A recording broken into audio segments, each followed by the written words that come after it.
sleep. I blink. There's tomfoolery. I don't even know. I was just making stuff up there.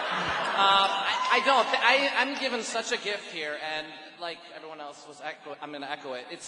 I am the luckiest person on the planet to be doing this role, because to have a voice like this kind of character, this kind of person, you just don't see that very often, you know?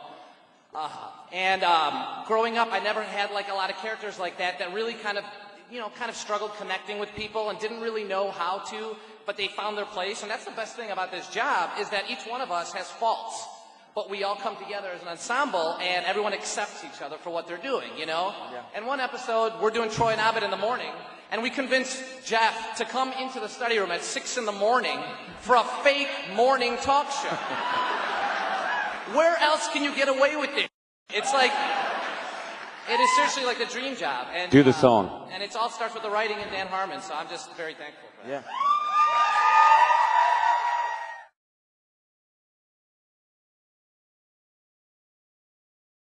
I have one last question, then we're going to throw it to you guys. So if you want to start lining up, or there should be people with microphones somewhere in the aisles. Dan, if you could give us just a little tease of what season 2 is going to entail, I would appreciate that very much. Well, I accidentally, when you did the 5 words question, that's what I was talking about, was one of the things I'm looking most forward to. Because I think your question was 5 words about season 1, right? That's maybe I was confusing people. We're gonna do just like the action movie. It's like that's the first place my brain goes. It's like then the second place is, well, we got to send them to outer space. Which would make you think, well, come on now, you can't do that. But there's a way to do it that doesn't break the reality. They don't actually leave the atmosphere of the Earth, but it's going to be cool. I love those movies where humanity is packed tightly into a thing and has to use its humanity to overcome the inevitable of the cosmos, that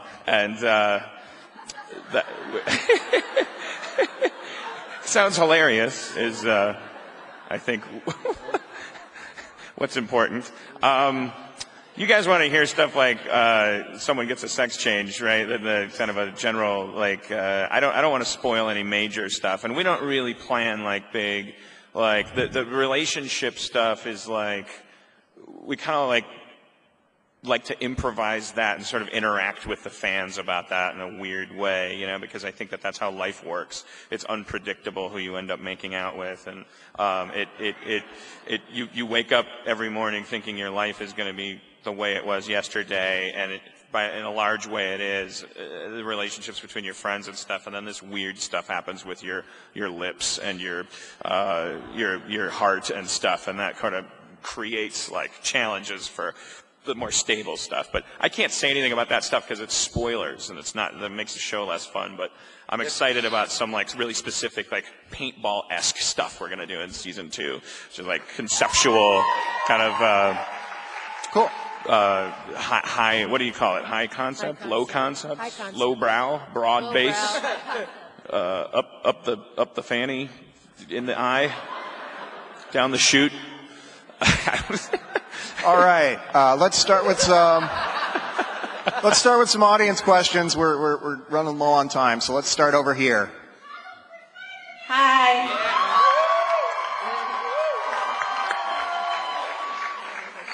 Thank you for the gift that is Community, and Donald, you rock my world. Yeah. My question is for Mr. Dan Harmon. Your show features a lot of original and hilarious music, like the Spanish rap and the Getting Rid of Britta. Is there any plans to put those on a soundtrack or a comedy album? I don't know. I would, if it were up to me, I would absolutely. Probably would be more likely. I would think would be like an iTunes playlist or something like that. Like maybe not like a physical CD. But I think that our music supervisors are always like sort of going, when are we going to do that? And I think that's a great idea. And maybe now you, young lady, will be the reason it gets done. Aww. Next. Because God knows they don't respect me. First of all, I want to say welcome to Comic-Con. Thank you. This question's for Dong Lover and Danny in particular. With all the comedians on the show, there's probably a lot of improv. How much of that actually makes it onto an episode? I'll take that. See? Improv. Improv. A lot of there's first thing I understood today. the scripts are very tightly written, and they're very, and we do everything that is in the script because everything. I mean, like the writers are brilliant, and Dan is brilliant, and we write them, and they're written so well. And sometimes there will be I think. But just like little actions that are different sometimes are just great. Like there's an episode where Allison, you know that part where it's just like, well, this gravy train's leaving the station. Chicka, chicka, chicka. That was all improv. The line was written, but she added all that weird. They almost didn't let me do it. Yeah, they almost didn't let me. And my line of "Don't ignore her," we're serious, was improv, and improv in the sense of I was literally ignore what she's doing. Like this is not going to be in the final cut. This is not going to be in the cut, but some of that stuff makes it. But in general, it's our brilliant writers who do everything. Yeah. Well, how about in the tag where they played Ernie and Bert, and then at the end, Donald improvised the line, I'm late for my cousin's funeral." That was improvised. And Danny goes, "Poor Dimitri." That's my favorite thing. My cousin's His Greek cousin. Like my cousins from Romeo and Juliet or something. That was actually Yvette Nicole Brown's idea. The Bert and Ernie. I think they look like Bert and Ernie. They look like Bert and Ernie to me. Thanks, Pootie. From the mouths of drunks, great ideas. I knew you were sitting there going, they got it. It's my idea. It was Yvette's idea. I almost called you Shirley. Thanks, Harmon.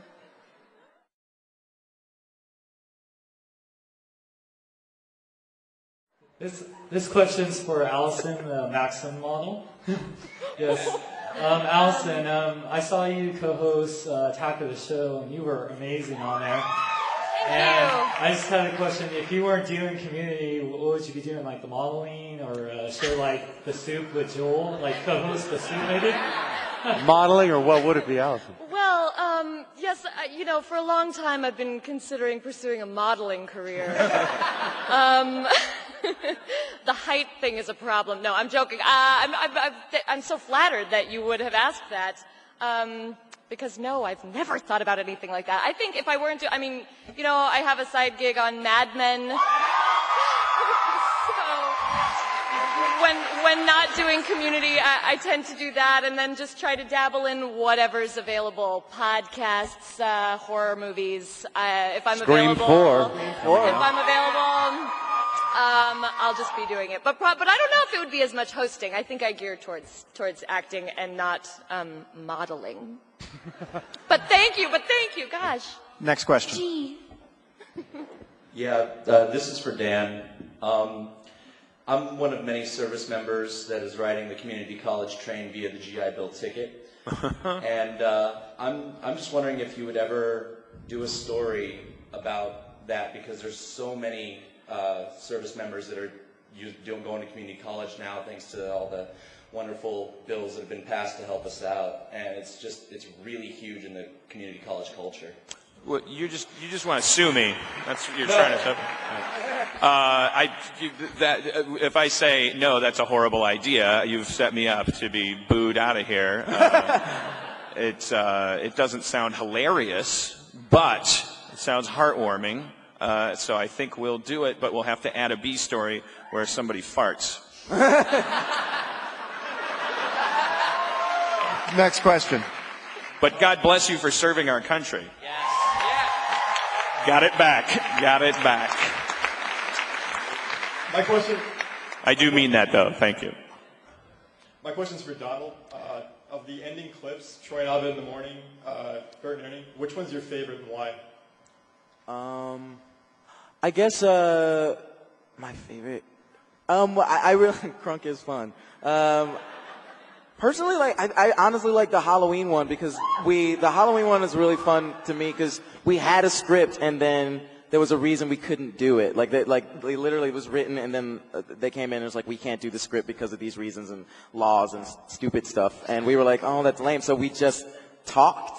Like that whole, we just started talking about stuff, and like the gingerbread thing, that was all like improv. Yeah, we did, so it was Halloween, so there was candy corn laying around, so we started eating it. We started eating it and chatting. So it was like two guys at a bar just drinking, but it was candy corn and us in Batman and Eddie Murphy Donald's gear. hilarious line about being a donut and wanting to eat yourself. I really like that one because I think like, and also that was a relationship thing that really, I was like, oh, that solidified like kind of who we are. Like that was the first time I was like, oh, Troy really feels comfortable around Abed. Like I don't think he would have ever had that conversation in high school. Cause like I was the type of kid in high school who was just like nervous all the time. Like, oh, let's talk about cars cause you guys like cars, right? You know, it's like sometimes you just want to talk about being a donut and wanting to eat yourself. It's like stupid. So I really like that one. Next question. Hi again, guys. I'm so nervous right now. No, don't be nervous. Well, don't so are screw we. it up. So are we. My question's in reference to the Jeff and Annie making out scene in the end of the season. When the writers sit down to write, do they have some idea of how the whole season's going to play out? Or does it just go episode to episode and they try to work it out as it goes along? A little kind of splitting the difference. We're usually about 6 episodes ahead of the audience.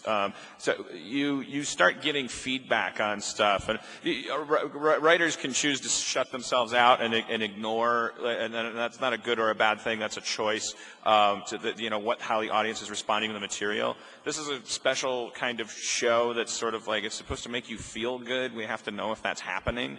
And God knows, you can tell from having met me now that I'm not going to just make you feel good on my own. I need to actually engage with people, and I do that with the internet and stuff. And Neil and Garrett back here are guys that, they were chosen by myself and the powers that be to make sure that we ran things, the nuts and bolts in the writer's room efficiently. Does one of you guys want to talk a little more about... we make sure that we don't get... They turned his mic off because...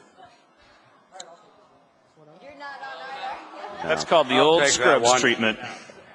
We're 6 episodes ahead usually, like Dan said, and we have like kind of have like a State of the Union meetings among writers every 6 episodes to see where we're going, what's worked. What's great about writing TV nowadays is we can go to the internet and see what the fans are posting about the show, what's working, what's not working.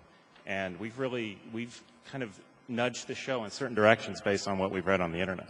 So sometimes, by the way, paying attention to what people are responding to, it doesn't necessarily just mean, oh, everyone likes cookies, let's put more cookies in the show, because obviously you guys have experienced that relationship before too, and you don't like that either, because you're like, I don't want to control the roller coaster, I will die. I want to be taken for a ride by someone that I don't trust entirely, but so it's sometimes we're paying attention to what you're thinking and feeling, and we purposely antagonize you like you do in a fun house or something like that. So, but it is about paying attention, especially with the relationships, because I observe that I don't want the show driven by will they, won't they soap opera stuff, but that is such a part of life, and it's such an easy to access part of life. It seems like that is so easily sort of like fed back into by the audience, whereas that we can come up with good stories and characters and jokes. Like that's our job. And then I sort of fish around in the internet and I go look at these knuckleheads. They really think Troy should have sex with that fire hydrant. I didn't read that. They're writing all kinds of stories about it, and and so you get that information, and that sort of changes the way you look at things. It really does. So it's not one episode at a time, and it's not all planned out ahead. It's like we have 6 episode chunks where we go what are we gonna? We want to set something up and then do it. Thank you for coming, everybody, and thank you to the cast and crew of Community.